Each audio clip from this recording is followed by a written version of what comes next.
నేను ఈరోజు మీకు వాస్తుశాస్త్రం గురించి వివరించబోతున్నాను.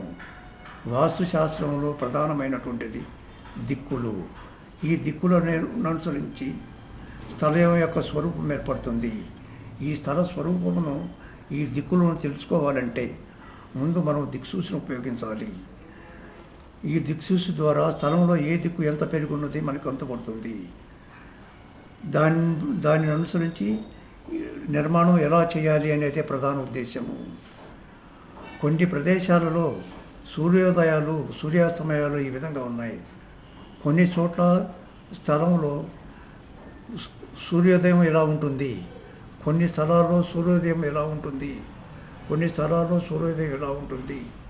ఈ దిక్కులను అనుసరించి మనము ఆ స్థలంలో తీసుకోవాల్సిన జాగ్రత్తలు, నిర్మాణానికి ఏది అవసరమో ఎక్కడ నిర్ణయించడమే ప్రధాన ఉద్దేశము ఈ వాస్తుశాస్త్రం యొక్క ఆలోచన.